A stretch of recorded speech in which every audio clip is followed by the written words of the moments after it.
तत्पदं दर्शितं मेन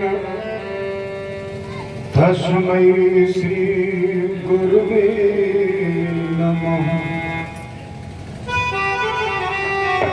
कृष्णाय वासुदेवाय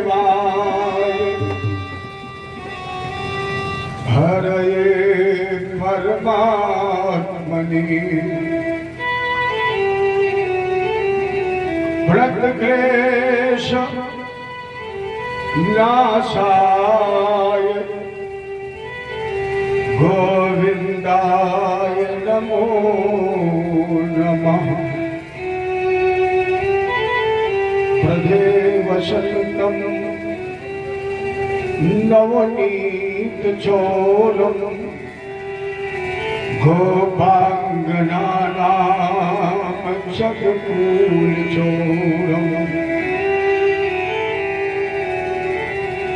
अनेक जन्मार्जित पाप चोरम् चौराग्रगण्यं पुरुषं नमामि। गिर को उठाय ब्रज गोपों को बचाय लीनो। अग्नि से उबारे पांडु बालक मझारी की। राखो गज घंटा तले बालक विहंगम को। राखो व्रत नेम धर्म पांडव की नारी को। गज की अरज सुन ग्राह से छुड़ायो शीघ्र। भारत में राख्यो प्रण भीष्म ब्रह्मचारी को। तीन विधता बहारी संत सुखकारी है जो। मोह दो भरोसो वाहि श्यामले बिहारी को। हे पार्थ के सारथी लाखों बार प्रणाम। आकर डोर संभारिए मन की छुट्टी लगाऊं। भगत भक्ति भगवंत गुरु चतुर्नाम बपु एक। तिनके पग बंद रखिए नाशत विघ्न अनेक। अतुलित बलधामं स्वर्ण शैलावदेहं। दत्तजुबन कृशानं ज्ञान नाम प्रगल्यं। सकल गुण निधानं वानराणामधीशं। रघुपत प्रिय भक्तं वात जातं नमामि। करहु प्रणाम करम मन वाणी। करहु कृपा सेवक सुत जानी। जय बोलो गुरुदेव भगवान की जय। बोलो रामचंद्र की जय। उमापति महादेव की जय। आदि शक्ति दुर्गे मैया की जय। बोलो ब्रह्मदेव महाराज की जय। जय श्री जय जय श्री जय जय श्री। वामन भगवान के चरण धोवन के रूप में प्रकट ब्रह्मा जी कमंडल में भव्य भाग्य अथक ब्रह्म से भारत भूमि को पवित्र करने वाली कल कलुषनाशिनी प्रातः स्मरणी मोक्षदायिनी विष्णुपति भागीरथी माँ गंगा के शांत शोभ लहर का रेत के पवित्र आसन पर विराजमान अभिमन्यु पुत्र उत्तरानंदन उत्तराभिमुख विजेता सार्वभौम सम्राट कर्मयोगी राजर्षि परीक्षित भृगु वशिष्ठ च्यवन गौतम मेवातीत देवल देवराज वेद प्रमथ नारद पराशर पराशर पुत्र वेद व्यास के मन उच्च आसन पर विराजमान संत शिरोमणि परमहंस योगेश्वर राधा जी के कृपा पात्र शिष्य कृष्ण स्वरूप शिव की वाणी से अमर कथा का रसपान करने वाले श्री सुखदेव जी महाराज, जिनके मध्य में श्रीमद् भागवत प्रगट आज हम राम जानकी मंदिर में तृतीय दिवस में निर्विवाद रूप से लगभग 1.25 घंटे पहले से प्रवेश कर चुके हैं। निर्विवाद रूप से, निष्कपट रूप से, निश्चल भाव से ये कह दिया जाए तो अतिशयोक्त नहीं है कि हम आप भगवान की कथा में बैठे हैं, ये भी उनकी कृपा है।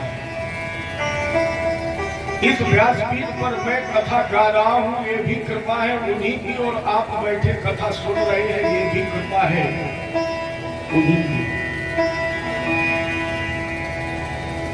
तो आपने जो 1.25 घंटे में भगवत कथा सुनकर पवित्रता इकट्ठी की है, उस पवित्रता का थोड़ा अंश मुझे दे दीजिए, मैं भी पवित्र हो जाऊंगा।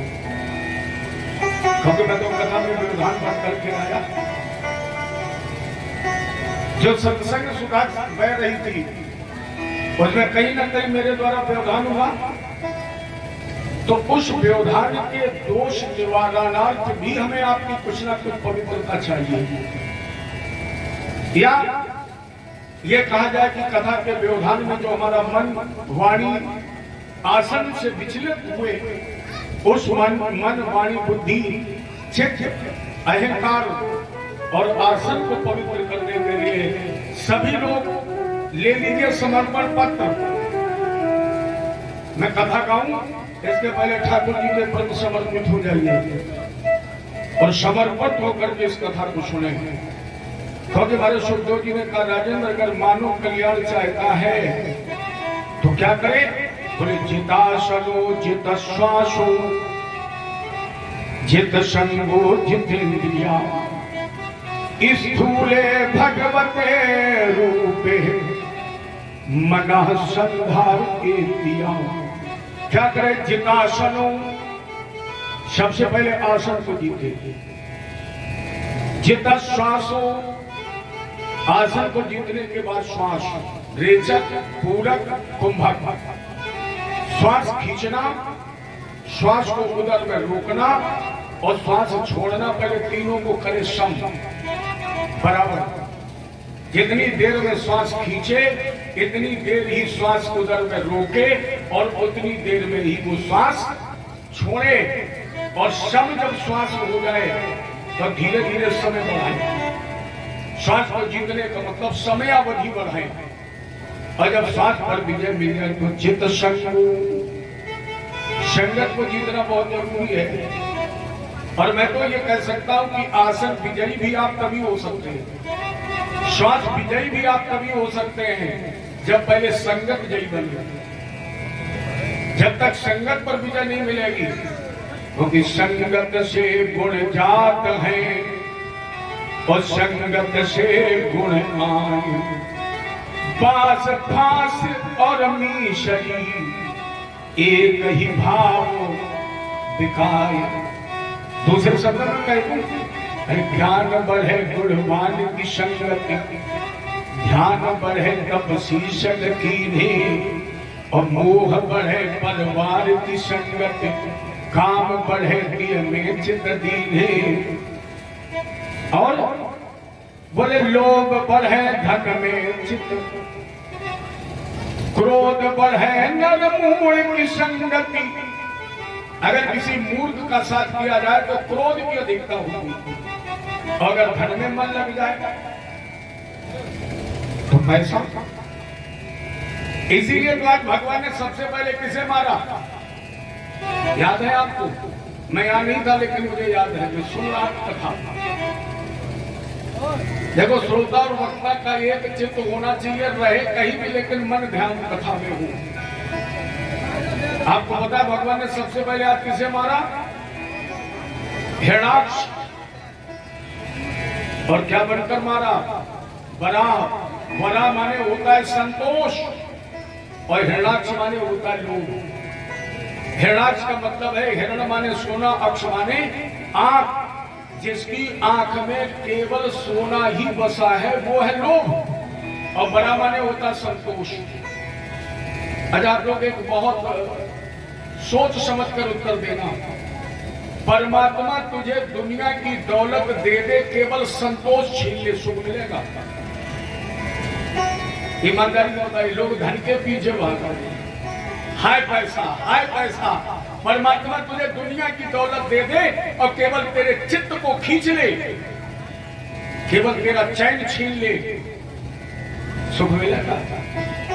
और परमात्मा कुछ ना दे, केवल संतोष दे दे, केवल चैन दे दे।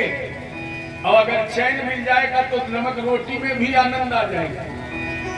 प्यारे याद रखना, धन से तुम डल्लब का गद्दा तो खरीद सकते हो, तुम धन से डल्लब का गद्दा तो खरीद सकते हो, लेकिन मेरे गोविंद की कृपा के बगैर आंखों में नींद खरीद सकते हो? तुम धन से गेहूं के गोदाम तो लगवा सकते हो,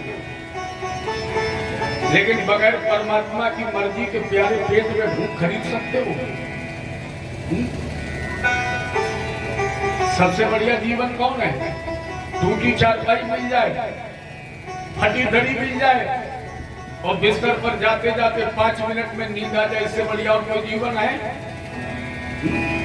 और गद्दा डल्लब का है। अच्छा बताइए, पैसे से आप चीनी मिल के मालिक तो बन सकते हो, लेकिन बगैर मेरे ठाकुर जी की मर्जी के एक दाना शक्कर खा सकते हो? चीनी मिल मालिक बन गए, भगवान ने बढ़ा दी 350 400 तक होगा। अब दुनिया खा रही है, तुम तरस रहे हो। इसलिए परमात्मा से जब भी मांगो, देखो हमने कल आपसे निवेदन किया, भगवान से कभी कुछ मांगो नहीं। मांगना नौकरी करना है, पहले तो मांगो नहीं। और अगर तुम कहो नहीं पंडित जी हमें मांगना ही है, तो फिर भगवान से फुटकर व्यवहार मत करो। रोज रोज भगवान के सामने झोली मत फैलाओ। एक दिन ऐसी झोली फैला दो जो जीवन में कभी फैलानी ना पड़े। पहले तो मांगिए नहीं, और आज के बाद जब भगवान से मांगना तो केवल एक ही बात कहना, मुझे देने वाला बना दो। मत मांगिए फुटकर, केवल एक बात कहिए, प्रभु मुझे देने वाला बना दो। और प्यारे संसार में जिस दिन तुम देने वाले बन जाओगे, उस दिन तुम्हारे पास कुछ कमी रह जाएगी। देने वाला तो परमात्मा ही है, और अगर वो तुम्हें देने वाला बना देगा तो फिर उसमें और तुम में कमी क्या रह जाएगी? ये कभी फुटकर व्यापार मत करो। थोक और थोक में कहो प्रभु कुछ मत दो, केवल देवो मुझे संतोष। क्योंकि गोधन गज धन बाज धन और रतन धन खान, जब आवे संतोष धन सब धन धूल समान। इसलिए ज्ञान बढ़े गुणवान की संगत, ज्ञानी के साथ से गुण बढ़ते हैं, योग के साथ से योग। ये सबसे पहले अगर आसन जीतना है, श्वास जीतनी है तो संकट बहुत बड़ा असर होता है। बांस की फांसे बनाकर मिश्री में डाली जाती है, तो वो बांस भी तो मिश्री के भाव मिलता है। अजब के बिरौंदी में तो बहुत दूध का काम होता है। 3 लीटर दूध में अगर 1 लीटर पानी मिला दिया तो वो 1 लीटर पानी भी तो दूध के भाव डेयरी पर पहुंच जाएगा। इस संगत का असर है। आप भले ही ना पीते हो, लेकिन अगर आप 10-5 दिन पीने वाले के साथ सुबह शाम घूम जाएं, एक बूंद कभी ना पिए। लेकिन बिरौदी में देखने वाले लोग क्या कहेंगे, मेरी समझ में सीख गया है। अगर दूध बेचने वाले के साथ घूमो, भले धीरे धीरे, लेकिन दूर से लोग कहेंगे मेरी समझ में दूध पी रहा है। इसलिए संगत को जीतो, और जब सत्संग में पहुंच जाओगे, संगत पर विजय मिल जाएगी, तब तुम्हें सबसे अंतिम लाभ मिल जाएगा। जितेंद्रिया 5 कर्मेंद्री, 5 ज्ञानेंद्रिय, 1 मन, ये इंद्रियां स्थूल रूप से भगवान के श्री चरणों में लग जाएंगी। अच्छा, गीता में भी भगवान ने कहा है, अविद्येकाक्षरम ब्रह्म व्यायाहर माम मनुस्मरन् या प्रायतजद्देहम् शय्याति परमं गतिम्। भगवान ने कहा है अर्जुन, ओम शब्द को उकार अकार मकार, और आपने देखा होगा राम मंत्र को छोड़कर हर मंत्र में ओम शब्द लगता है। ओम है प्रणव। ओम शब्द जब आप बोलते हैं तो प्रणव का मतलब है प्रा माने प्रपंच, न माने नहीं, व माने वहां। जब हम ओम शब्द का उच्चारण करते हैं तो ये संकेत देता है कि हम वहां का ध्यान कर रहे हैं जहां किसी प्रकार का कोई प्रपंच नहीं है। माने ओम शब्द ऐसा है जैसे मोबाइल पर जब आप स्टडी कार्ड लगाते हैं तो 0, तो ये नंबर 0 वाला है। जैसे आपने ओम शब्द का उच्चारण किया, ओम शब्द ही तो ब्रह्म है। जब ओम शब्द का आप नाद करते हैं तो अपने आप सीधे सीधे आपका तार परमात्मा से जुड़ जाता है, जहां कोई प्रपंच नहीं है। तो स्थूल रूप से मन भगवान के चरणों में लगा दीजिए। इन सारी बातों का एक ही मतलब है कि समर्पण कर दीजिए ठाकुर जी के चरणों में, और जब समर्पित हो जाए तो फिर ठाकुर जी जो गाए तो ठाकुर जी बनकर सुनो, न हम गाए और न तुम सुनो, हम आपको केवल समर्पित हो जाए, फिर जो वो गाए वो तुम सुनो। ये सभी लोग हैं, अरे तुम ही मेरी नैया, तुम ही हो खिवैया, संभालो कन्हैया, संभालो कन्हैया, तुम ही मेरी नैया, तुम ही हो कन्हैया, संभालो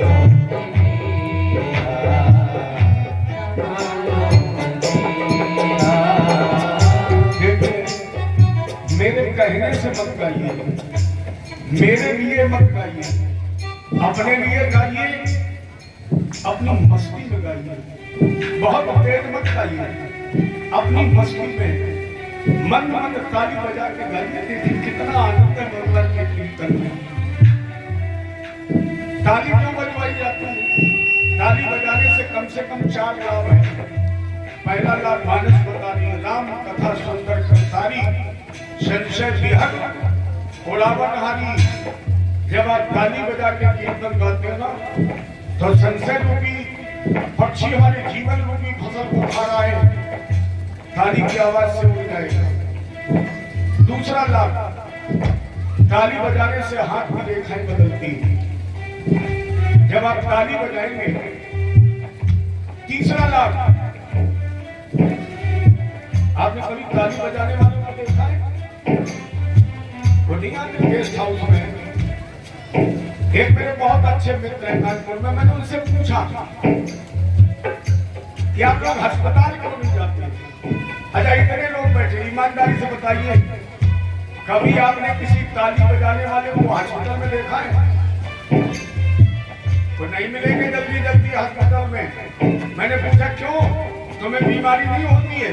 बोले नहीं होती गुरुजी। क्यों? बोले हम ताली बजाते हैं। ताली बजाने से वो ऊष्मा, ताली बजाने से वो करंट, ताली बजाने से वो बिजली, ताली बजाने से वो रोग प्रतिरोधी क्षमता पैदा होती है। ये डॉक्टर भी कहते हैं कि ताली बजाने वाले व्यक्ति को हार्ट अटैक नहीं होता है। ताली बजाओगे हार्ट अटैक का खतरा खत्म। एक और लाभ है, हमें लग रहा है यहाँ मक्खी मच्छर बहुत है, कम से कम उनकी सुरक्षा के लिए बजाइए। लेकिन हम तो कहेंगे अपनी मस्ती में अपने लिए बजाइए और कहिए संभालो कन्हैया, संभालो कन्हैया,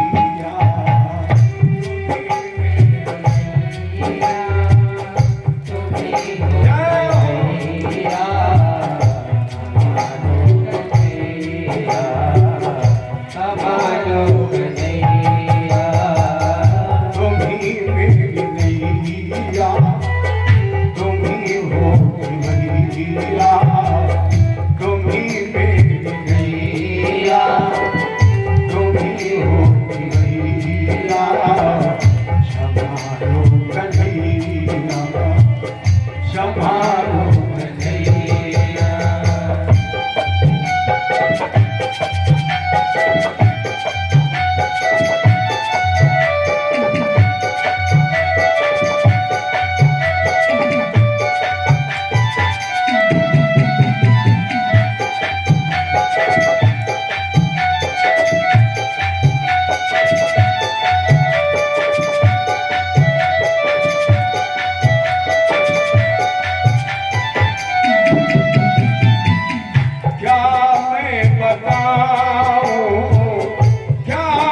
संभालो।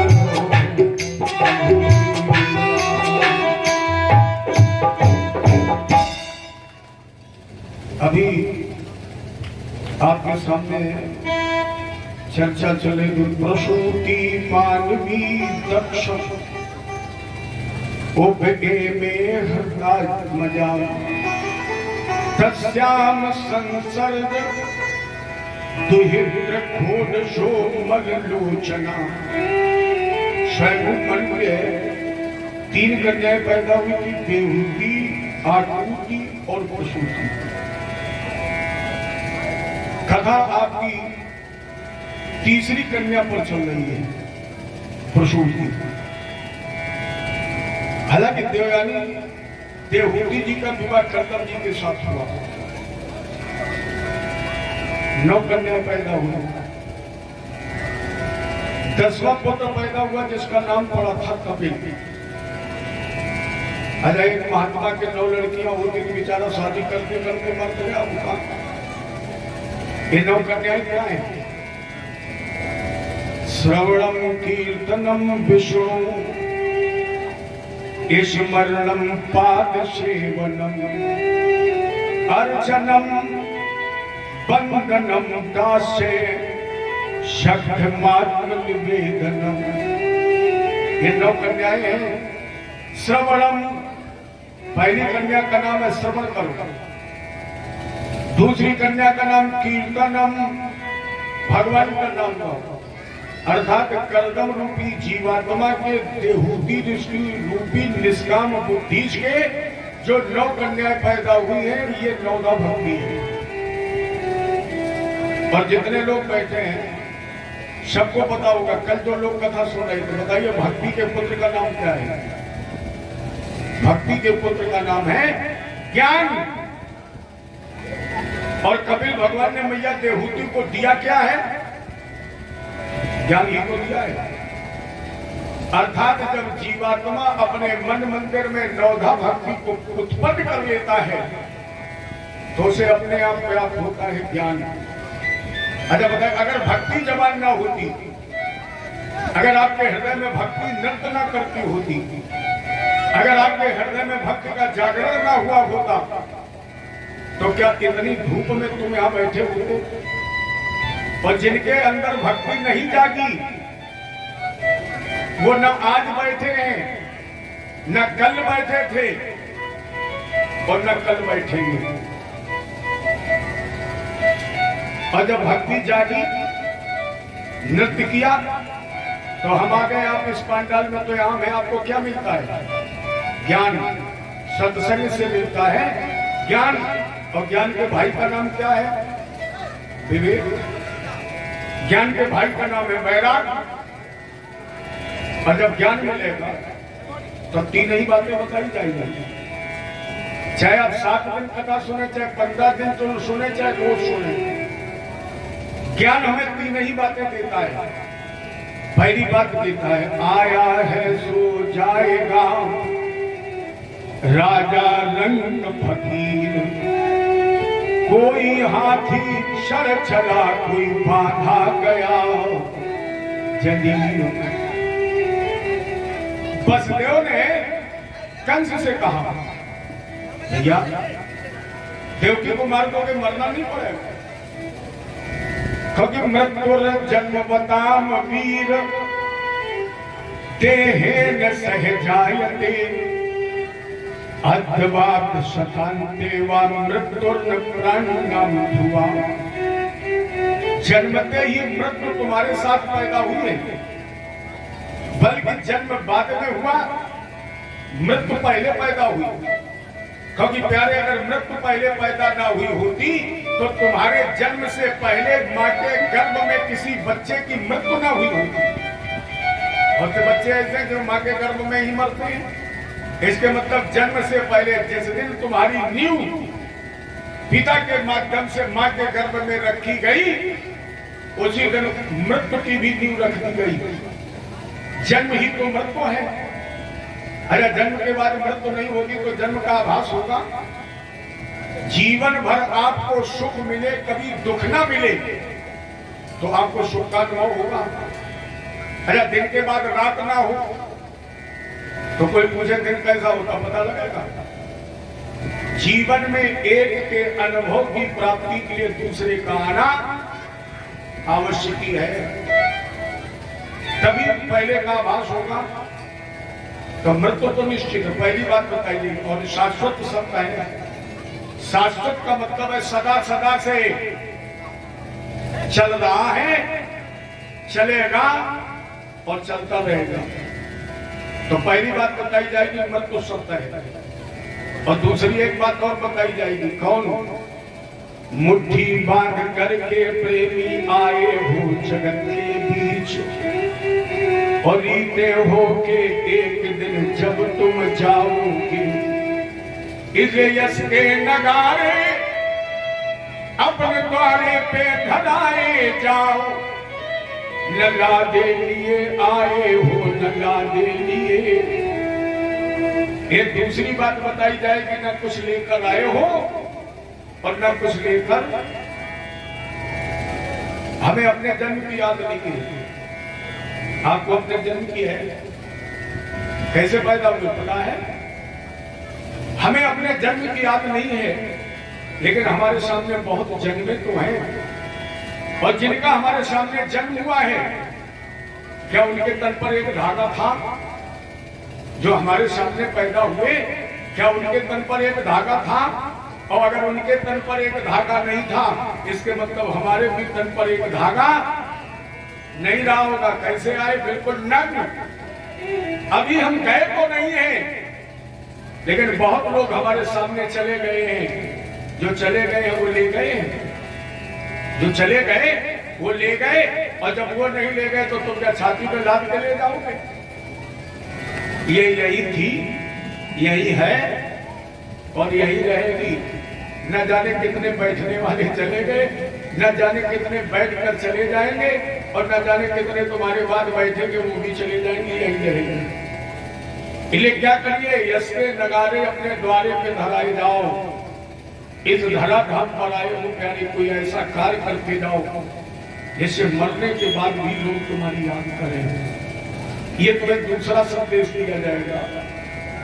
और तीसरा संदेश बाबा दे रहे हैं मानस में, भोलेनाथ के माध्यम से। शंकर जी कह रहे हैं, उमा कहूं मैं अनुभव अपना, और सत्य हरि भजन जगत सब सपना। और जितने लोग यहाँ मेरे समेत बैठे हैं, ये तीनों सत्य आपकी नजर के सामने से गुजरे, और अलग अलग नहीं, एक साथ तुम्हें मिले। तुमने गौर किया हो न किया हो, अब करना। कोई ऐसा व्यक्ति नहीं बैठा है जिसको ये तीनों सच इकट्ठे न मिले हुए। जब परिवार में, गांव में, मोहल्ले में, रिश्तेदार में किसी की मृत्यु होती है, तो मृत्यु रूपी सत्य आपकी आंखों के सामने है। पहला मिल गया सत्य, पहला सत्य मिला मृत्यु रूपी। और जब आप उसका विमान लेकर के चला तो खाली हाथ तो गया। ये दूसरा सत्य था। और तीसरा सत्य भी तो वही मिला। जो लोग पीछे चल रहे थे वो क्या कह रहे थे? राम नाम। यही तो कहते, क्या राम नाम? अच्छा, तुम्हारा नाती आके पूछ दे, बाबा बाकी सब क्या है? अरे दूर क्यों जाओ? मैं कोशिश करता हूं दूर की कथा न कहूं। दूर कहने वाले तो बहुत है, तुम अपने पास की कहो। जब आप चिल्ला रहे हो राम नाम सत्य है, और नाती आके पूछे बाबा बाकी सब क्या है, तब क्या कहोगे? सब सत्य है।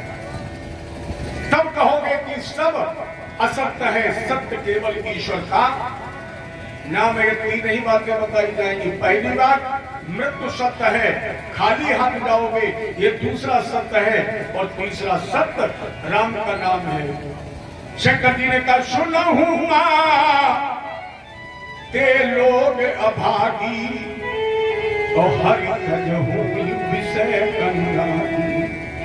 नर धन पाई विषय मन के ही, और पलट सुधाते शठ विषय। और चर्चा करो। कबीर भगवान बोले, भैया 9 मास रहो पुन गर्व महा, तब प्रभु से तुमने कौल कियो, और मैं बाहर हो हरि भक्ति करूं, यही कारण प्रभु ने जन्म दियो। और इस आय जगत में भूल गए, इस आय जगत में भूल गए, और ताते सब लोग भये दुखिया, और ज्ञाने से कहे सुन ले बिनती, भज राम सिया भज राम सिया। भूल गए शुद्ध वादिन की, किस दिन की? मत भूलो, अरे भूल गए शुद्ध वादिन की, जब नार बंधु धरणी पे आए, राख लियो जठरागन में, मन मूर्ख रे दिन को बिसरायो। उसे भूल गए जिसने तुम्हारी रक्षा मां के गर्भ में की है। देखो हर जीव मात्र के पेट में जठरा निकलती है, और जठरा का काम क्या है? पेट में पहुंची हुई वस्तु को भस्म कर देना, जला देना। एक बूंद के रूप में तुम सुरक्षित बने रहे, किसने बचा लिया? बंदे पर गौर करो। 10-5 लीटर पानी जल गया, आधा किलो कम से कम अन्न गल गया, आलू की सब्जी अरहर की दाल भस्म हो गई, और तुम एक बूंद के रूप में मां के गर्भ में सुरक्षित बने रहे, तुम्हें किसने बचा दिया?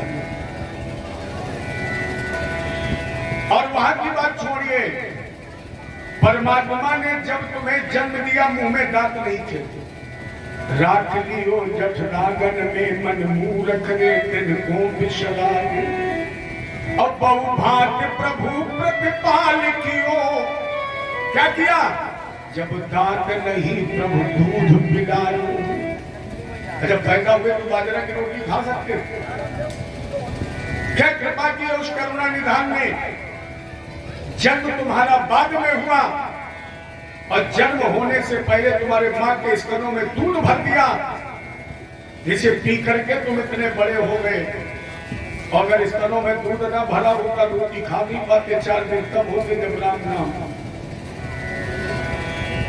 तो बहु भांति प्रभु प्रतिपाल कियो, और जब दांत नहीं प्रभु दूध पिलायो, और सो हरिदास घटो तिनको, जिन पानी की बूंद से पिंड बनाई।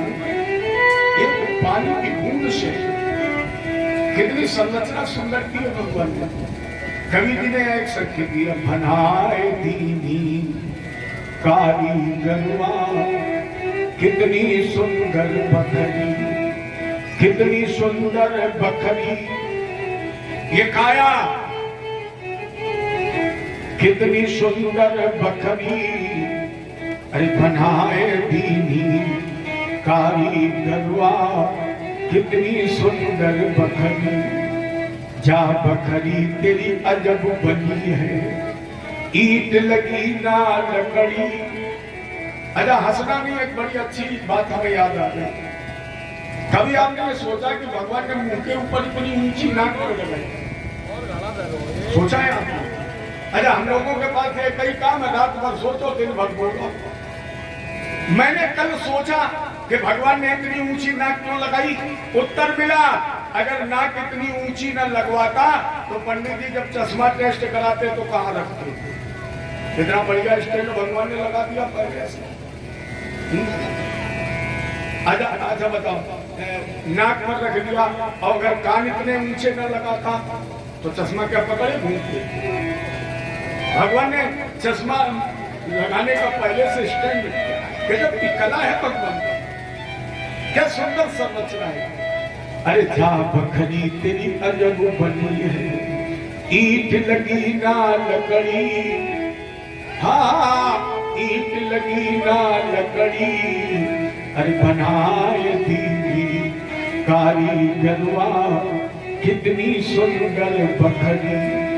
जा बखरी में 9 दरवाजे, इन 9 दरवाजों के माध्यम से ये 2 दरवाजा 10वां खोलना है।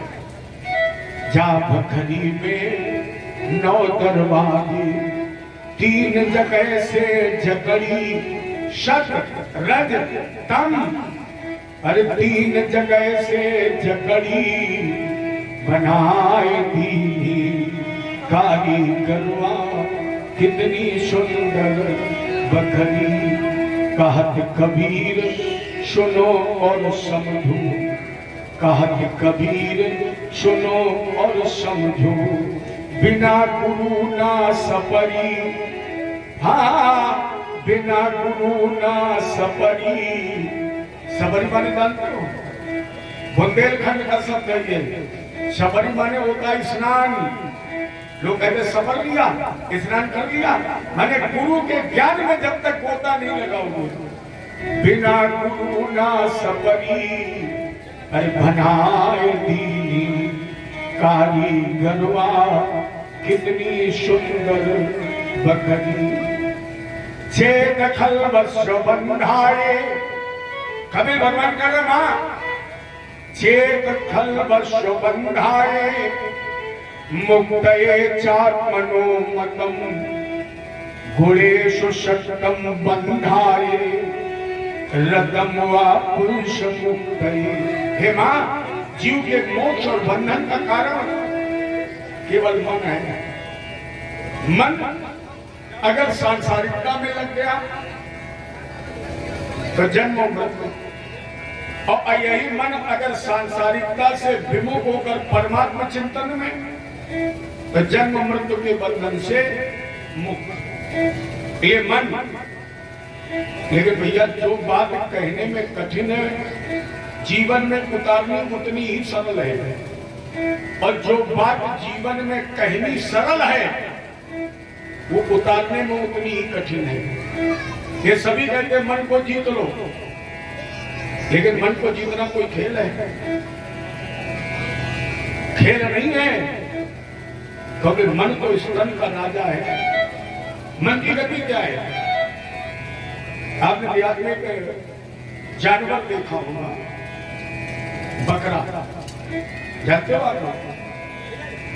अरे कभी देखना, बकरे का एक स्वाभाविक गुण होता है, आप 24 घंटे उसे खिलाएं, अच्छा से अच्छा खिलाएं, लेकिन बकरा कभी खाना बंद नहीं करेगा, 24 घंटे खाता है। अगर दूसरे का खेत हो, अपने खेत में भले ना एक पत्ती खाए,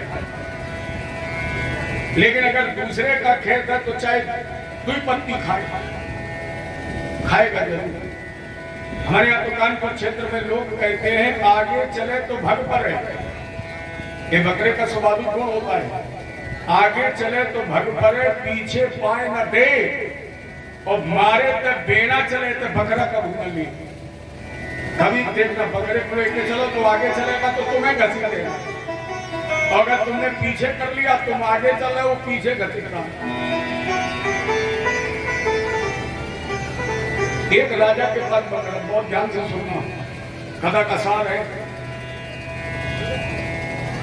राजा के पास बकरा था, और राजा के पास संसाधनों की कमी तो थी, 24 घंटे खिलाता था, लेकिन बकरा खाना नहीं बंद करता। राजा ने कहा प्रजा को पता लगेगा कि राजा एक बकरे का पेट नहीं भर पाया, बड़ी बदनामी होगी। तो राजा ने अपने नगर में एक डुग्गी पिटवाई, मेरे पास एक बकरा है, भूखा है, जो भी मेरे देश का नागरिक बकरे का पेट भर देगा उसे हम आधा राज्यपाल बन देंगे। आधा राजा बना दे। जनता को पता लगा, उसने कहा तो बहुत बढ़िया बात है, इलेक्शन भी नहीं होगा, सिलेक्शन हो जाएगा, न बैलेट पेपर न चुनाव।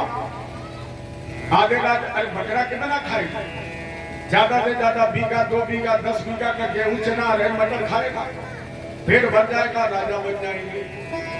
तो दूसरे दिन जब राजा दरबार में पहुंचा तो आपके पंडाल में तो अभी थोड़ी जगह खाली भी है, राजा के दरबार में तो पैर रखने की जगह नहीं थी, धक्का मुक्की हो गई।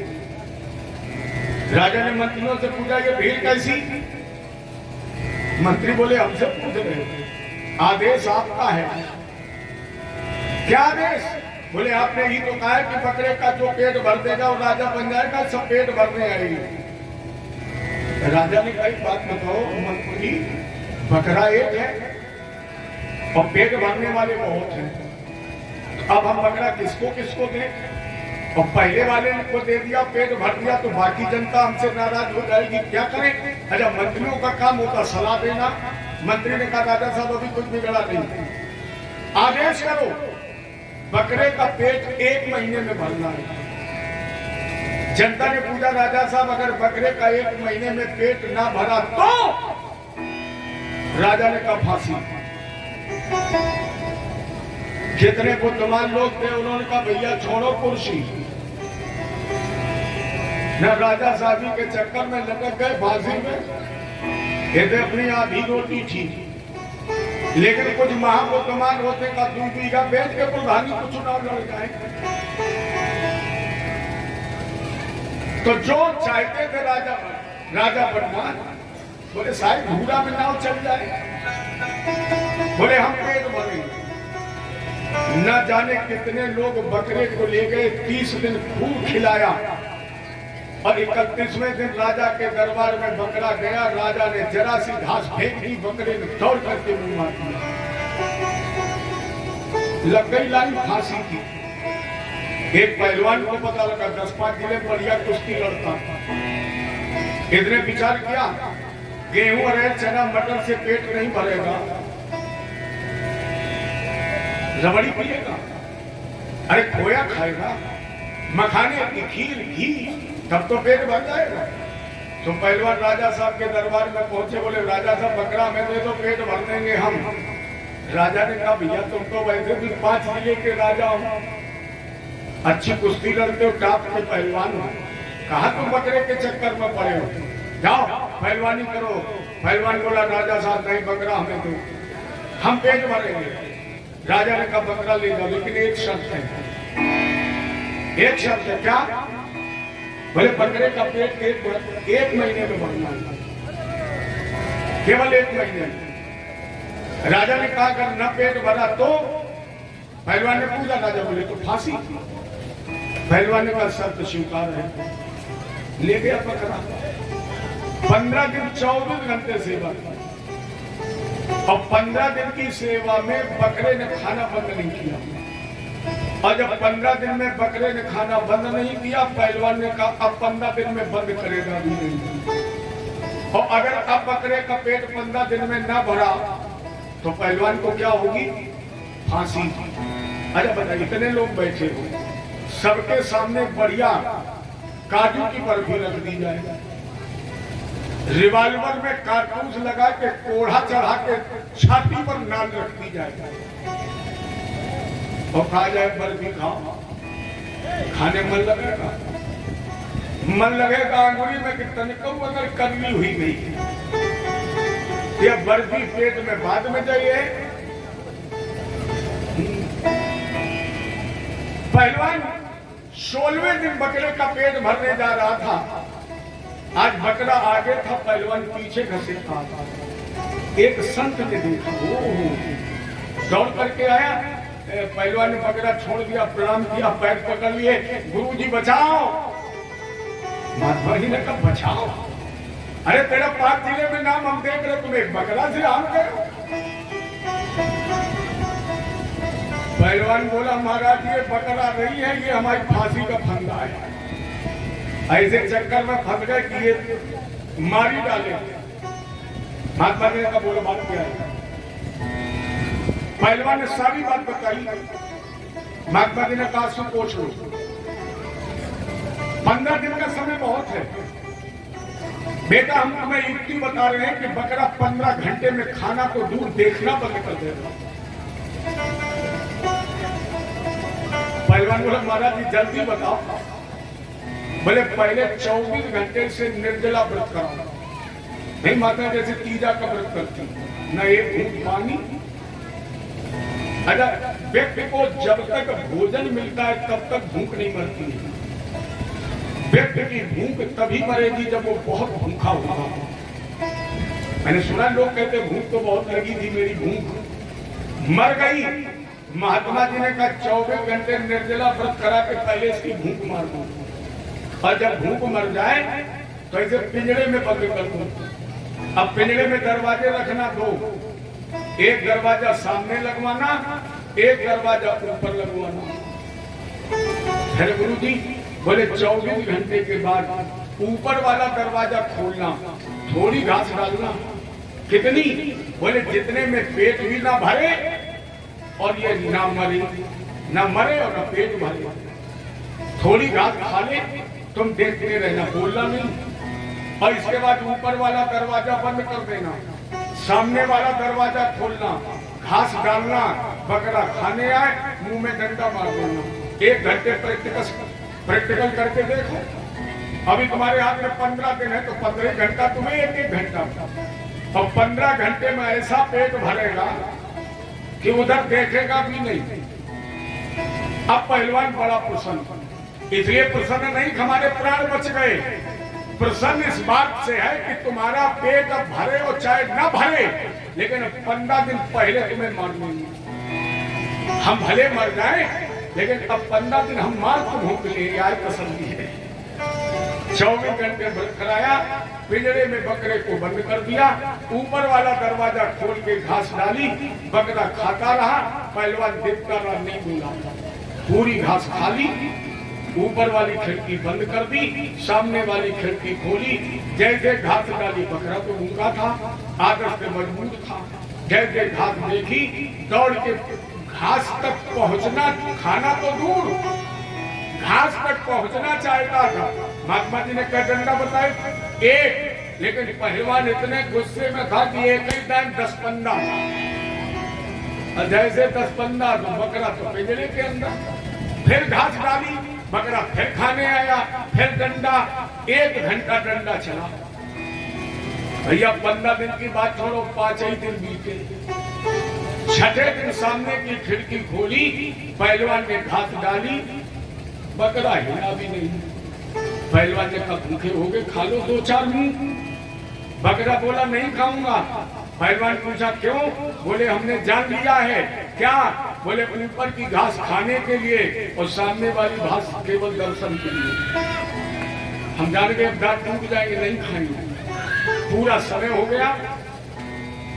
31वें दिन पहलवान ने पिंजरा उठाया और राजा के दरबार में पिंजरा रख दिया। राजा साहब, हमने आपके बकरे का पेट भर दिया, लेकिन अब विचार करो, जैसे 15 दिन भोजन की जगह डंडा मिला हो, क्या दशा थी? बकरा बिल्कुल हड्डी मरने वाला।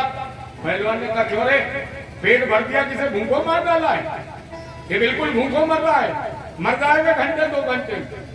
पहलवान बोला राजा साहब अकड़िए नहीं, बकरा आपके सामने है, प्रत्यक्षम के प्रमाणम, प्रत्यक्ष को प्रमाण की आवश्यकता नहीं है। बकरा आपके सामने है, घास मंगवाइए, अगर बकरा खा ले तो फांसी, और ना खाए बैठारो बराबर।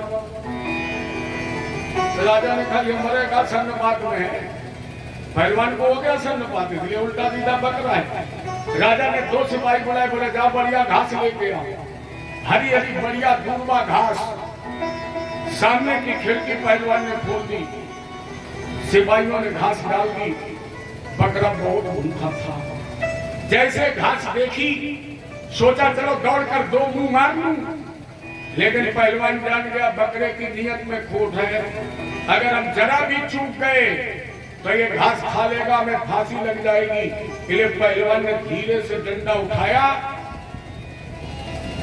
तो बकरा ने दूसरी तरफ मुंह कर लिया। हिम्मत नहीं पड़ी पिंजरे के बाहर निकलने की। परिणाम स्वरूप राजा ने उठ करके पहलवान को राजा बना। लेकिन प्यारे की कथा कहीं बाहर नहीं है, ये तो हमने इसीलिए तुम्हें बकरा की कथा बना के सुनाई। जैसे माँ अपने बच्चे को जब कड़वी दवा पिलाती ना, तो क्या कहती है, बेटा दवा पी लो। क्यों? बोले लड्डू खिलाएंगे। ये तो बकरा तुम्हें लड्डू समझ के खिलाया गया, क्योंकि बकरा कहीं बाहर नहीं, शरीर के अंदर जो मन है यही बकरा है। आप लोग बताइए कभी खाना बंद करता है? 1 मिनट कभी बकरा खाना बंद करता है? आप लोग कहेंगे सो जाते हैं तब बंद कर देते हैं, लेकिन हम आपसे दावा करते हैं व्यक्ति सो जाता है फिर भी वो खाना बंद नहीं करता है। सोने वाला व्यक्ति खाना बंद नहीं करता है, कब उसे जब कुछ नहीं मिलता है तो वो शब्द ही खाता है। रात में तुम तो सो जाते हो लेकिन मन का खाना बंद कर देते हो। मन को कुछ नहीं मिलता तो स्वप्न ही खाता है, और ऐसा स्वप्न खाता है, कभी हंसाता है, कभी चौंकाता है, कभी रुलाता है, और कभी कभी पूरी चारपाई में तुम्हारी उठा ले जाए आकाश में हुई तो छोड़ दी। इसलिए इस मन रूपी बकरे की अगर भूख मारनी है तो महात्मा जी ने कितना अच्छा उपाय बताया है। जब भूख लगे मुंह में डंडा मार दो, लेकिन ये डंडा न मार लेना, नहीं दांत मार टूट जाए। डंडा उठाइए किसका? ज्ञान का। भक्ति के हाथ से ज्ञान का डंडा उठाइए, और जब ज्ञान का डंडा चलाओगे तो मन की सांसारिक वासना रूपी भूख मर जाएगी और आपको वैराग्य पैदा हो जाएगा। मेरी बात मत मानिए, बाबा कबीर ने संदेश दिया है, अरे मन की तरंग मार ले या मन की तरंग मार ले